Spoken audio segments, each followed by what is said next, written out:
నమస్కారం ఘంటారావానికి స్వాగతం. ముందుగా ప్రధానాంశాలు. ఏ ఒక్క వ్యక్తి నిర్లక్ష్యం వల్ల రాష్ట్రం నష్టపోవడానికి వీల్లేదన్న సీఎం. నిర్దేశిత లక్ష్యాల సాధనలో రాజీ ప్రసక్తే లేదని అధికారులకు నిర్దేశం. శాఖల్లో నిబంధనల సరళీకరణ జరగాలన్న ముఖ్యమంత్రి. కాలపరిమితి ముగిసిన చట్టాలను సమీక్షించుకోవాలని సూచన.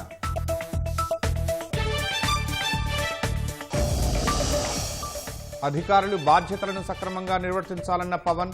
క్షేత్రస్థాయిలో ఉదాసీనత వద్దని తేల్చి చెప్పిన డిప్యూటీ సీఎం.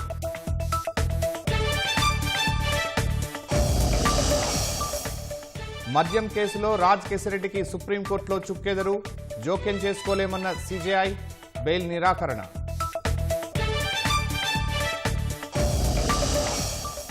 తిరుమల లడ్డూ కల్తీ భరించలేని అపరాధమన్న స్వామీజీలు. హిందువులకు జగన్ క్షమాపణ చెప్పాల్సిందేనని కూటమి నేతల పట్టు. విద్యార్థులు వికసిత్ భారత్ 2047 విజన్పై దృష్టి పెట్టాలన్న ప్రధాని. సాంకేతికతను విజయానికి మార్గంగా మలుచుకోవాలని సూచన. లోక్సభ స్పీకర్పై అవిశ్వాసానికి సిద్ధమైన విపక్షాలు. తీర్మానంపై కాంగ్రెస్ సహా ప్రతిపక్ష ఎంపీల సంతకాలు.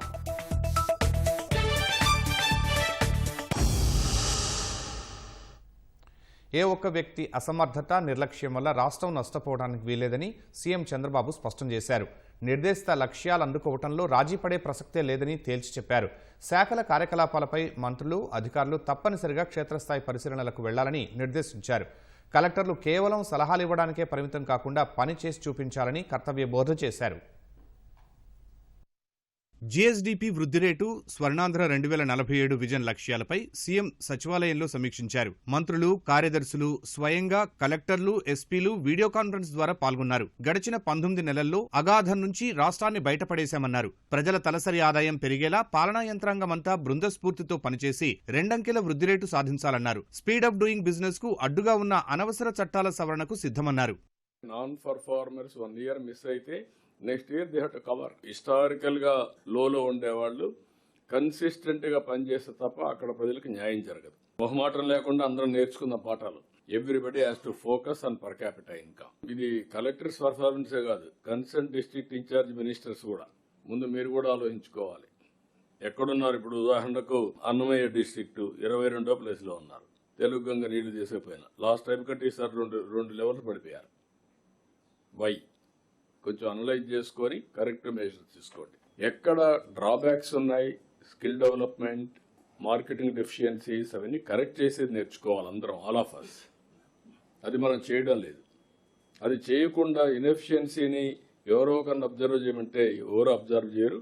మీరు ఏదో మాకు ఒక సజెషన్ ఇచ్చేసి మీరు వెళ్ళిపోతే, నిన్న కూడా మేము బ్రేక్ చేసుకుంటున్నాం హెడ్స్ అన్ని. We don't have money, we have committed. Super 6 అవన్నీ చేయాలి. అవి చేయాలంటే దానికి ఒక డేట్ ప్రకారం ఇవ్వాలి. అదర్వైజ్ మా క్రెడిబిలిటీ పోతుంది, మా మాట కూడా నమ్మరు రేపు public. All departments and requesting, ఊరికన్నా నాకు సజెషన్స్ ఇవ్వడం కాదు, మీరు ఏం చేశారో చేసి చూపించి ఇంకా మాకు సజెషన్స్ ఇస్తే మేము కూడా అమలు చేస్తాం. అన్ని పోషకాలు అందేలా పాఠశాలలు, అంగన్వాడీల్లో మధ్యాహ్న భోజనం ఉండాలన్న సీఎం. హాస్టళ్లలో విద్యార్థులకు ఆరోగ్య సమస్యలు వస్తే కలెక్టర్లు, మంత్రులదే బాధ్యతని తేల్చి చెప్పారు. ఎన్ని పాలసీలు తెచ్చినా క్షేత్రస్థాయిలో అమలు కానప్పుడు ఫలితం ఉండదని, నెలలో కనీసం 2 రోజులైనా పరిశీలనలకు వెళ్లాలన్నారు.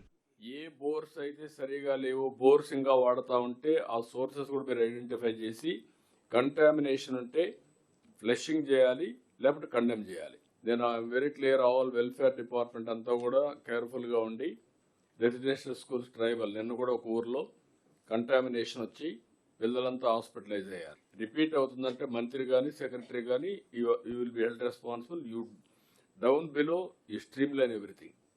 అదర్వైజ్ ఇది కంటిన్యూగా జరిగితే మాత్రం సీరియస్ తీసుకోవాల్సి వస్తుంది. I want tell all ministers, all secretaries, all head of departments, 2 days మీ డిపార్ట్మెంట్లో ఏం జరుగుతుందో గ్రౌండ్లో పోయి చూసుకొని వచ్చి ఇంప్రూవ్ చేయాలి.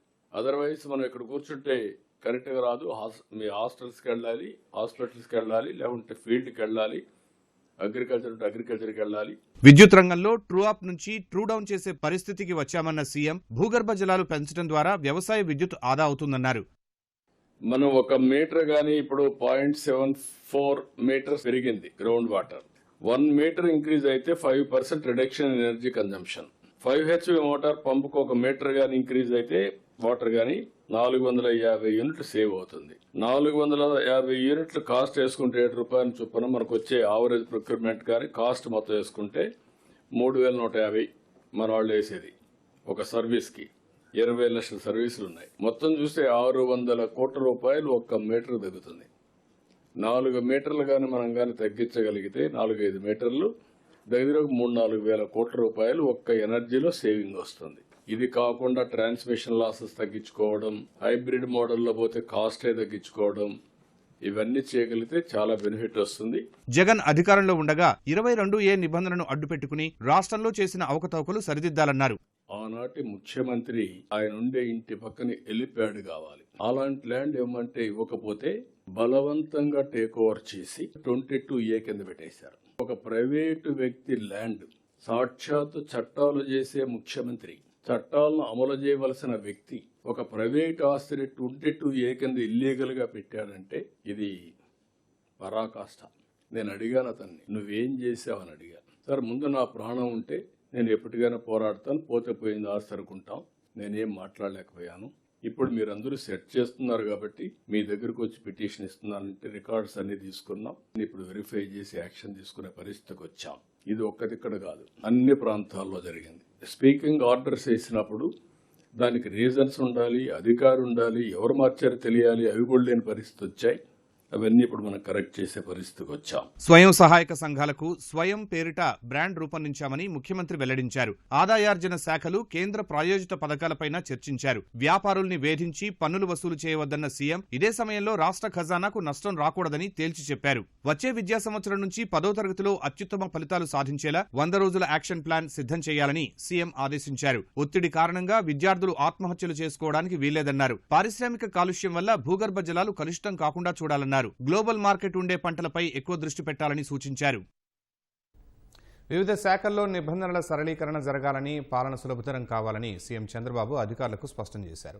అగ్నిమాపక, పురపాలక శాఖ, అటవీ, పాఠశాల విద్య ఇలా వేర్వేరు విభాగాలు నిబంధనలను సరళతరం చేయాలని సూచించారు.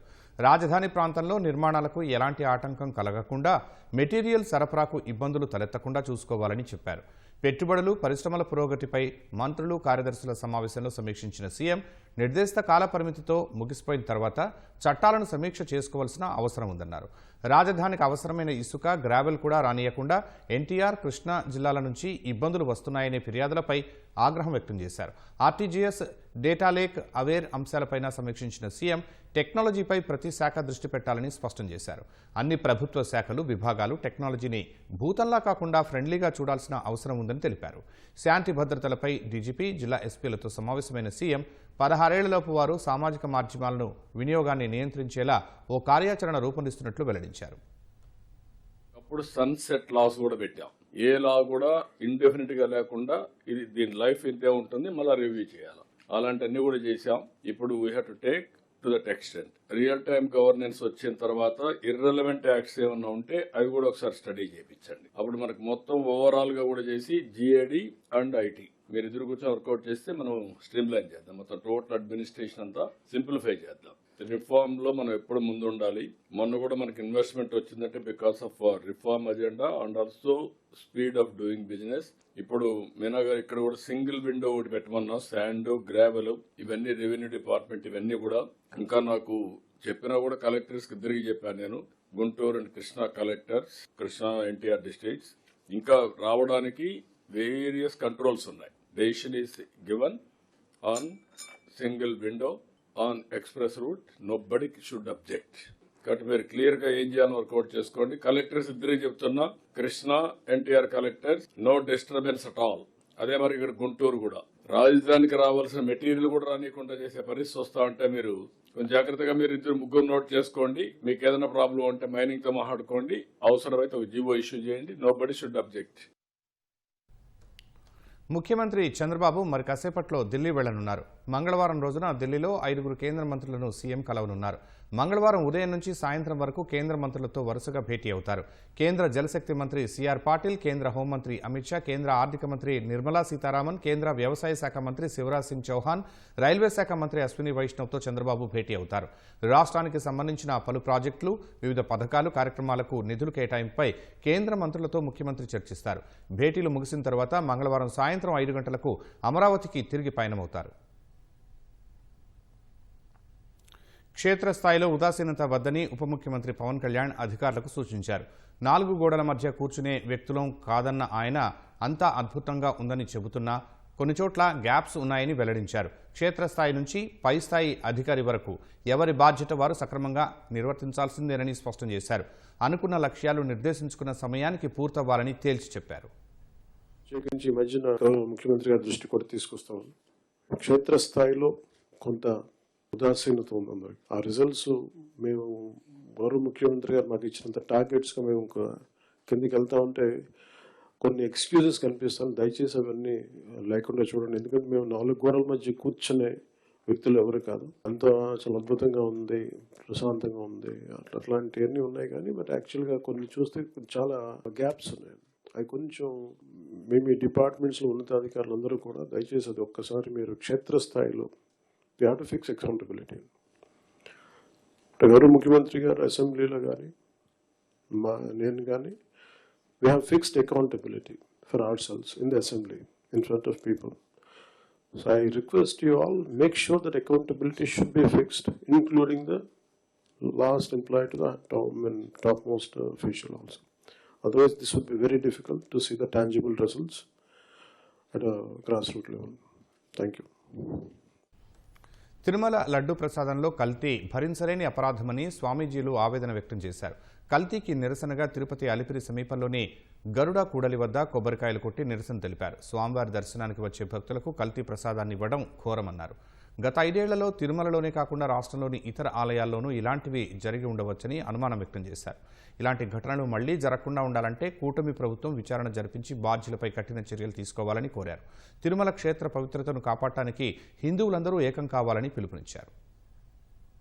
ఇది మహా అపచారము. మళ్ళీ అందులోను మీరు తప్పిపుచ్చుకుంటున్నారు కల్తీ లేదు అని చెప్పేసి. గత 5 ఏళ్ల కాలం లోపల కేవలం లడ్డూ మాత్రమే కాదు, మీరు కల్తీ చేసింది మీ పాలనే కల్తీగా ఉంది. దేవాలయాలను నేలమట్టం చేశారు, దేవతా విగ్రహాలను నేలమట్టం చేశారు. మేమనుకున్నాం కేవలం వెంకటేశ్వర స్వామి దగ్గర జరిగిందానంటే ఇది కాస్త రాష్ట్రంలో ఉన్నటువంటి శ్రీశైలం మల్లికార్జున స్వామి దేవస్థానం కానివ్వండి, విజయవాడ కానివ్వండి, ఇంకోటి కానివ్వండి, రాష్ట్రంలో ఎన్ని దేవాలయాలు ఉంటే అన్ని దేవాలయాలకు దేవతామూర్తులకు మీరు పెట్టింది నైవేద్యం ఏమిటి అంటే కల్తీ ప్రసాదము. ఇంతకంటే మహా అపరాధం ఇంకేమైనా ఉంటుందా? మీ మాటలు వింటా ఉంటే దయ్యాలు వేదాలు వల్లించినట్టుగా ఉంది. ఆ రోజు రాముడి విగ్రహం తల నరికితేనే ఒప్పుకోలేదు, ఈ రోజు లడ్డు కల్తీ జరిగిందంటే మీరు ఒప్పుకుంటారా? మీరు ఒప్పుకోరని యావత్ సమాజానికి తెలుసు. మీరు తప్పు చేసిందన్నటువంటి విషయం కూడా యావత్ ప్రపంచానికి తెలుసు. బేషరతుగా ఇందులో ఉన్నటువంటి ప్రతి ఒక్కరు కూడా ఏ తిరుపతిలో ఇదే అలిపిరి ముందు వచ్చి క్షమాపణ చెప్పాలి. వెంకటేశ్వర స్వామి వేయాల్సినటువంటి శిక్ష ఖచ్చితంగా వేస్తారు. అట్లాగే కూటమి ప్రభుత్వం దీని మీద విచారణ చేయించి కఠినమైన శిక్షలు వేస్తే గాని భవిష్యత్తు లోపల ఇటువంటివి తలెత్తకుండా ఉంటాయని మనవి చేస్తా ఉన్నాము. తిరుమల లడ్డూకు కల్తీ నెయ్యి సరఫరా జరిగిందని సిట్ రిపోర్ట్ ఇవ్వగానే శ్రీవారి భక్తుల హృదయాలు పగిలిపోయాయని రాష్ట్ర సాధు పరిషత్ అధ్యక్షుడు శ్రీనివాసానంద సరస్వతి ఆవేదన వ్యక్తం చేశారు. తాత్సారం చేయకుండా కల్తీ కారణమైన వారిపై చర్యలు తీసుకోవాలని ప్రభుత్వాన్ని కోరారు.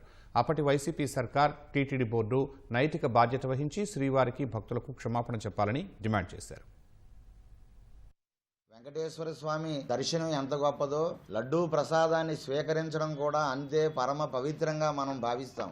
గత ప్రభుత్వ హయాంలో వైసీపీ పాలనలో భక్తులు ఆ లడ్డూల్ని ప్రసాదాన్ని ఇంటికి తీసుకొని వస్తే జర్నీ అంటే ప్రయాణంలోనే అవి విరిగిపోయేవి, ముక్కలైపోతుండేవి. సోషల్ మీడియాలో ఎందుకు ఇలా లడ్డూలు విడిపోతున్నాయి, ముక్కలైపోతున్నాయి, వాసన లేకపోవడం ఏంటి, ఏం జరుగుతుందని గత జగన్మోహన్ రెడ్డి పాలనలో ఒక చర్చ జరిగింది. సిబిఐ రిపోర్ట్, సిట్ రిపోర్ట్ ఎప్పుడైతే ఇచ్చారో మాకు అనేక అనుమానాలు కలిగాయి. అనుమానాల కంటే ముఖ్యంగా భయం, బాధ కలిగింది. వెంకటేశ్వర స్వామి భక్తులైనటువంటి హిందువుల హృదయాలు పగిలిపోయాయి. చట్టం నుండి ఒకవేళ తప్పించుకున్న వెంకటేశ్వర స్వామి నుంచి ఎవరు తప్పించుకోలేరు. వెంటనే దీన్ని తాత్సర్యం చేయకుండా తప్పు చేసిన వాళ్ళని ఎవరెవరైతే పేర్లు పేర్కొన్నారో వాళ్ళందరినీ కూడా ఖచ్చితంగా మీరు శిక్షార్హులుగా మరి ప్రకటించండి. వైవి సుబ్బారెడ్డి గారు కానీ లేకపోతే ధర్మారెడ్డి కానీ ఆ రోజు ఉండేటటువంటి టీటీడీ బోర్డు మొత్తం కూడా నైతికంగా బాధ్యత వహించాలి. సిబిఐని కూడా మేము విశ్వసించము, సిబిఐ కూడా మాకు నమ్మకాలు లేవు. మరి ఎవరి మీద ఎవరు నమ్ముతారు? అయితే మీరు దేని రాజ్యాంగాన్ని కూడా నమ్మరా? మీరు వెంకటేశ్వర స్వామిని కూడా మీరు నమ్మరా అనమాట. వైసీపీ గత ప్రభుత్వం గత ప్రభుత్వం వారు ఖచ్చితంగా క్షమాపణ చెప్పాలి. గత ప్రభుత్వం వారు ఏదైతే టీటీడీ బోర్డు ఉందో సమిష్టిగా టీటీడీ బోర్డు క్షమాపణ చెప్పాలి. మచిలీపట్నం పోర్టులో షిప్ బిల్డింగ్ రిపేర్ యూనిట్ల ఏర్పాటుకు రాష్ట్ర ప్రభుత్వం గ్రీన్ సిగ్నల్ ఇచ్చింది. గోవా షిప్ యార్డ్ లిమిటెడ్ 1500 కోట్ల రూపాయల పెట్టుబడితో యూనిట్ల ఏర్పాటుకు ప్రతిపాదించింది. దీనికి సంబంధించి 200 ఎకరాలు కేటాయించేందుకు ప్రభుత్వం అంగీకరించింది. యునైటెడ్ పెట్రో గ్రూప్ కూడా సుమారు 7600 కోట్ల రూపాయల వ్యయంతో షిప్ బిల్డింగ్ రిపేర్ కేంద్రాన్ని నిర్మించడానికి ఆసక్తి చూపుతూ ప్రభుత్వానికి దరఖాస్తు చేసుకుంది. ఈ యూనిట్ల స్థాపన ద్వారా బందరు ప్రాంతంలో వేల సంఖ్యలో ప్రత్యక్ష పరోక్ష ఉపాధి అవకాశాలు లభిస్తాయని మచిలీపట్నం ఎంపీ బాలశౌరి చెప్పారు. షిప్ బిల్డింగ్ రిపేర్ యూనిట్ల ఏర్పాటుకు అనుమతులు మంజూరు చేసినందుకు ముఖ్యమంత్రి చంద్రబాబు, ఉప ముఖ్యమంత్రి పవన్ కళ్యాణ్కు ధన్యవాదాలు తెలిపారు. మద్యం కుంభకోణం సూత్రధారి రాజ్ కేశిరెడ్డికి సుప్రీంకోర్టులో ఎదురుదెబ్బ తగిలింది. బెయిల్ ఇవ్వాలన్న కేశిరెడ్డి విజ్ఞప్తిని అత్యున్నత న్యాయస్థానం తోసిపుచ్చింది. ఇప్పటికిప్పుడు ఈ కేసులో జోక్యం చేసుకోబోమని సీజీఐ ధర్మాసనం స్పష్టం చేసింది. రెగ్యులర్ బెయిల్ ఇచ్చేందుకు ఆంధ్రప్రదేశ్ హైకోర్టు నిరాకరించడంతో రాజ్ కేశిరెడ్డి సుప్రీంకోర్టును ఆశ్రయించారు. ఈ కేసులో మిగతా నిందితులకు ఇప్పటికే సుప్రీంకోర్టు బెయిల్ ఇచ్చినట్లు కేశిరెడ్డి తరపు న్యాయవాది ధర్మాసనానికి నివేదించారు. దీనిపై స్పందించిన సుప్రీంకోర్టు ఇతర నిందితుల బెయిల్కు ఈ పిటిషన్కు సంబంధం లేదని వ్యాఖ్యానించింది. ఈ కేసులో ప్రధాన కుట్రదారుగా కేంద్ర బిందువుగా ఉన్న రాజ్ కేశిరెడ్డి ఎన్ని కోట్లు అక్రమంగా ఆర్జించారని సీజీఐ జస్టిస్ సూర్యకాంత్ ప్రశ్నించారు. 750 కోట్లు డిపాజిట్ చేసిన షెల్ కంపెనీలతో నేరుగా సంబంధాలు ఉన్నట్లు కనిపిస్తోందని ధర్మాసనం అభిప్రాయపడింది. గత 9 నెలల నుంచి జైల్లో ఉన్నారని కేశిరెడ్డి తరపు న్యాయవాది సుప్రీంకోర్టుకు నివేదించారు. అయితే 750 కోట్లకు పైగా అక్రమాలు జరిగిన కుంభకోణంలో 9 నెలలు జైలులో ఉండటం ఎక్కువేమీ కాదని సుప్రీంకోర్టు ధర్మాసనం కీలక వ్యాఖ్యలు చేసింది. పూర్తిస్థాయి వాదనలు వినిపించేందుకు సమయం ఇవ్వాలని రాజ్ కేశిరెడ్డి తరపు న్యాయవాది కోరగా విచారణను ధర్మాసనం గురువారానికి వాయిదా వేసింది. వైద్య కళాశాలల పీపీపీ విధానంపై ఆందోళనల కేసులో వైకాపా నేత అంబటి రాంబాబుకు గుంటూరు కోర్టు రిమాండ్ విధించింది. గతేడాది నవంబర్లో పీపీపీ విధానానికి వ్యతిరేకంగా ఆందోళన చేపట్టిన అంబటి రాంబాబు పోలీసులతో వాగ్వాదానికి దిగారు. అనుమతి లేదంటూ వారించే ప్రయత్నం చేసిన బ్యారికేడ్లను తోసుకుంటూ పోలీసుల విధులకు ఆటంకం కలిగించారు. ఈ ఘటనపై పట్టాభిపురం పోలీసులు కేసు నమోదు చేశారు. సీఎం చంద్రబాబుపై అనుచిత వ్యాఖ్యల కేసులో రాజమండ్రి సెంట్రల్ జైల్లో రిమాండ్ ఖైదీగా ఉన్న అంబటిని పీటీ వారెంట్పై పోలీసులు గుంటూరు న్యాయస్థానానికి తీసుకువచ్చారు. విచారణ తర్వాత ఈ నెల 22 వరకు కోర్టు రిమాండ్ విధించడంతో తిరిగి రాజమండ్రి సెంట్రల్ జైలుకు తరలించారు. భారత్లో విద్యార్థులంతా వికసిత్ భారత్ 2047 విజన్పై దృష్టి పెట్టాలని ప్రధాని నరేంద్ర మోదీ కోరారు. పరీక్షపై చర్చ కార్యక్రమం 2వ విడతలో భాగంగా దేశంలోనే వివిధ ప్రాంతాల్లో వేర్వేరు రాష్ట్రాలకు చెందిన విద్యార్థులతో ప్రధాని మాట్లాడారు. వారికి విలువైన సూచనలు చేశారు. భారత్ అభివృద్ధి చెందిన దేశంగా మారాలంటే అందుకు తగినట్లు మనం అలవాట్లు మార్చుకోవాలని సూచించారు. సాంకేతికతకు బానిసలుగా మారొద్దని హితవు పలికారు. సాంకేతికతను విజయానికి మార్గంగా మలుచుకోవాలని స్పష్టం చేశారు. ఏఐను చూసి భయపడాల్సిన పనిలేదన్నారు. ప్రతికూల వ్యక్తులకు దూరంగా ఉండాలని తేల్చి చెప్పారు. ఈ సందర్భంగా ఛత్తీస్గఢ్కు చెందిన సంప్రదాయ చిరుతిళ్లు టేఠరి, కురిమిలను విద్యార్థులకు అందజేశారు. స్టార్టప్ ప్రారంభించాలంటే వయసుతో పనిలేదని ఒక విద్యార్థి అడిగిన ప్రశ్నకు జవాబుగా చెప్పారు.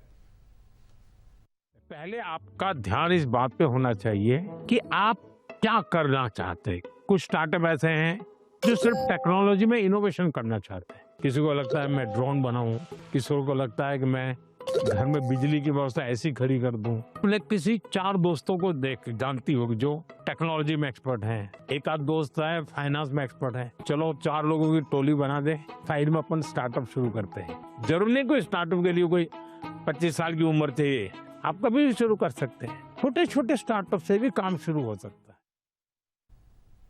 విపక్షాల ఆందోళనతో లోక్సభ రేపటికి వాయిదా పడింది. మొదట మధ్యాహ్నం 12 గంటలకు వాయిదా పడిన లోక్సభ తర్వాత కూడా పరిస్థితుల్లో మార్పు లేకపోవడంతో మధ్యాహ్నం 2 గంటలకు వాయిదా పడింది. ఆ తర్వాత మళ్లీ సభ ప్రారంభం కాగా విపక్షాలు ఆందోళనలు కొనసాగించడంతో రేపటికి వాయిదా పడింది. ఈ ఉదయం లోక్సభ సమావేశం కాగానే తమ డిమాండ్లు పట్టించుకోవాలని స్పీకర్ను విపక్ష సభ్యులు కోరారు. అందుకు స్పీకర్ నిరాకరించడంతో విపక్ష సభ్యులు తీవ్ర నిరసన తెలిపారు. ఈ క్రమంలో సభను స్పీకర్ పలుమార్లు వాయిదా వేశారు. సభ రేపటికి వాయిదా పట్టడానికి ముందు లోక్సభ ప్రతిపక్ష నేత రాహుల్ గాంధీ కాసేపు మాట్లాడారు. బడ్జెట్ చర్చకు ముందు సభలో మాట్లాడటానికి కొన్ని విషయాలను ప్రస్తావించడానికి తనకు అనుమతిస్తానని స్పీకర్ హామీ ఇచ్చారని తెలిపారు. కానీ ఇప్పుడు ఆ మాట తప్పారని స్పీకర్ స్థానంలో ఉన్న సంధ్యా రాయ్తో అన్నారు. తనకు మాట్లాడటానికి అనుమతి ఉందో లేదో చెప్పాలని రాహుల్ ప్రశ్నించారు. Committed to us, personally committed to us, that I will be allowed to speak here and raise some points before the budget discussion. Now, you are going back on your word. So I'd like to know, am I allowed to speak those points or not? Lok Sabha speaker Om బిర్లాపై అవిశ్వాస తీర్మానం ప్రవేశపెట్టేందుకు విపక్షాలు సిద్ధమయ్యాయి. ఈ మేరకు కాంగ్రెస్ సహా విపక్ష ఎంపీలు తీర్మానంపై సంతకాలు పెట్టినట్లు తెలుస్తోంది. రేపు అవిశ్వాస తీర్మానం నోటీసు ఇవ్వనున్నట్లు కొందరు కాంగ్రెస్ ఎంపీలు తెలిపారు. రాష్ట్రపతి ప్రసంగానికి ధన్యవాదాలు తెలిపే తీర్మానంపై లోక్సభలో ప్రతిపక్ష నేత రాహుల్ గాంధీని మాట్లాడనివ్వకపోవడంపై విపక్షాలు తీవ్ర అసంతృప్తితో ఉన్నాయి. కాంగ్రెస్ మహిళా ఎంపీలపై వివాదాస్పద వ్యాఖ్యలు చేసిన బీజేపీ ఎంపీ నిషికాంత్ దుబేపై చర్యలు తీసుకోకపోవడం, 8 మంది ప్రతిపక్ష ఎంపీలను సస్పెండ్ చేసినందుకు నిరసనగా అవిశ్వాస తీర్మానం పెట్టాలని నిర్ణయించినట్లు సమాచారం. అధికార పక్ష ఎంపీలకు ప్రత్యేక హక్కులు ఇస్తున్నట్లుగా స్పీకర్ వైఖరి ఉందని విపక్షం ఆరోపిస్తోంది. ఈ నేపథ్యంలో అవిశ్వాస తీర్మానం ప్రవేశపెట్టాలని సూత్రప్రాయంగా నిర్ణయించింది. రాజ్యాంగంలోని ఆర్టికల్ 94C కింద అవిశ్వాస తీర్మానం నోటీసు ఇవ్వనున్నట్లు సమాచారం. రాజ్యసభలో ప్రతిపక్ష నేత మల్లికార్జున ఖర్గే ఛాంబర్లో ఉదయం జరిగిన విపక్ష నేతల సమావేశంలో ఈ నిర్ణయం తీసుకున్నట్లు తెలుస్తోంది. ప్రతిపక్షాలను ఎదుర్కొనే ధైర్యం లేకే ప్రధాని నరేంద్ర మోదీ లోక్సభకు రావటం లేదని విపక్ష మహిళా ఎంపీలు విమర్శించారు. విపక్ష మహిళా ఎంపీలు దాడి చేస్తారన్న సమాచారం ఉండటంతో ప్రధానిని లోక్సభకు రావద్దని సూచించినట్లు ఇటీవల స్పీకర్ పేర్కొన్నారు. ఈ వ్యాఖ్యలపై నిరసన వ్యక్తం చేస్తూ మహిళా ఎంపీలు లోక్సభాపతికి లేఖ రాశారు. లోక్సభ స్పీకర్గా తప్పుడు ఆరోపణలు చేయడం దురదృష్టకరమని ఎంపీలు లేఖలో పేర్కొన్నారు. అధికార పక్షం ఒత్తిడితోనే స్పీకర్ నిరాధార ఆరోపణలు చేశారని ఆరోపించారు. ప్రధాని జవాబుదారీగా ఉండాలని కోరితే స్పీకర్ తమను లక్ష్యంగా చేసుకున్నారని తెలిపారు. ఇటీవలి పరిణామాలు చూస్తే అధికార పార్టీ నుంచి స్పీకర్ ఒత్తిడికి గురవుతున్నట్లు కనిపిస్తోందని మహిళా ఎంపీలు పేర్కొన్నారు. లోక్సభలో నిష్పక్షపాతంగా వ్యవహరించాలని స్పీకర్ ఓం బిర్లాను కోరారు. ఈ ప్రయత్నంలో స్పీకర్కు అండగా నిలబడి సంపూర్ణ మద్దతిస్తామని మహిళా ఎంపీలు తెలిపారు.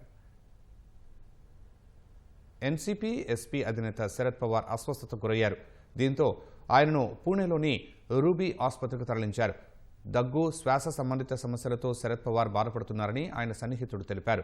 సిటీ స్కాన్ నిర్వహించగా ఛాతీలో ఇన్ఫెక్షన్ ఉన్నట్లు తేలిందని కార్డియాలజిస్ట్ పర్వేజ్ తెలిపారు. మరిన్ని పరీక్షలు చేయాల్సి ఉందని చెప్పారు. గతంలో నోటి క్యాన్సర్కు శరద్ పవార్ చికిత్స తీసుకున్నారని పార్టీ వర్గాలు తెలిపాయి. దేశంలో డిజిటల్ మోసాల ద్వారా 54,000 కోట్ల రూపాయలను ఆగంతకులు కొల్లగొట్టిన తీరు పచ్చి దోపిడీయేనని సుప్రీంకోర్టు అభివర్ణించింది. ఇలాంటి కేసులను సమర్థంగా ఎదుర్కోవడానికి రిజర్వ్ బ్యాంక్, బ్యాంకులు, టెలికమ్యూనికేషన్ విభాగాలను సంప్రదించి స్టాండర్డ్ ఆపరేటింగ్ ప్రొసీజర్ను రూపొందించాలని సుప్రీంకోర్టు హోంశాఖను ఆదేశించింది. ఇందుకు 4 వారాలు గడువు ఇచ్చింది. డిజిటల్ మోసాల ద్వారా కొల్లగొట్టిన సొత్తు కొన్ని చిన్న రాష్ట్రాల బడ్జెట్ల కంటే ఎక్కువ ఉందని ప్రధాన న్యాయమూర్తి జస్టిస్ సూర్యకాంత్ నేతృత్వంలోని త్రిసభ్య ధర్మాసనం ఆందోళన వ్యక్తం చేసింది. బ్యాంకు అధికారుల కుమ్మక్కు కావటం లేదా నిర్లక్ష్యం వల్ల ఈ నేరాలు జరుగుతున్నాయని పేర్కొంది. వాటిని కట్టడి చేయడానికి ఆర్బీఐ, బ్యాంకులు సకాలంలో చర్యలు తీసుకోవాలని తెలిపింది. దేశవ్యాప్తంగా డిజిటల్ అరెస్టు కేసులను గుర్తించాలని ధర్మాసనం సీబీఐని ఆదేశించింది. డిజిటల్ అరెస్టు కేసులో దర్యాప్తును కొనసాగించడానికి కేంద్ర దర్యాప్తు సంస్థకు అనుమతి ఇవ్వాలని గుజరాత్, ఢిల్లీ ప్రభుత్వాలను ఆదేశించింది. డిజిటల్ అరెస్టు కేసుల్లో మోసపోయిన బాధితులకు పరిహారం ఇవ్వడానికి ఫ్రేమ్వర్క్ రూపొందించాలని ఆర్బీఐ, టెలికాం శాఖకు సూచించింది. తదుపరి విచారణను 4 వారాలకు వాయిదా వేసింది. తెలంగాణలో మున్సిపల్ కార్పొరేషన్ ఎన్నికల ప్రచార పర్వం ముగిసింది. తుది ఏర్పాట్లలో ఎన్నికల సంఘం తలమునకలైంది. పోటీ లేకపోవడంతో ఇప్పటికే 14 మంది ఏకగ్రీవంగా ఎన్నిక కాగా బరిలో నిలిచిన 12,930 మంది అభ్యర్థుల భవితవ్యం తేలనుంది. 11వ తేదీన ఉదయం 7 నుంచి సాయంత్రం 5 గంటల వరకు పోలింగ్ జరగనుంది. తెలంగాణ రాష్ట్ర వ్యాప్తంగా 116 మున్సిపాలిటీలు, 7 కార్పొరేషన్లలో సుమారు 52,50,000 మంది ఓటర్లు ఓటు హక్కు వినియోగించుకోనున్నారు. 2,982 వార్డుల్లో ఓట్లు వేసేందుకు 8,203 పోలింగ్ కేంద్రాలు సిద్ధం చేశారు. తాయిలాలను అడ్డుకునేందుకు ఎన్నికల యంత్రాంగం కట్టుదిట్టమైన చర్యలు చేపట్టింది.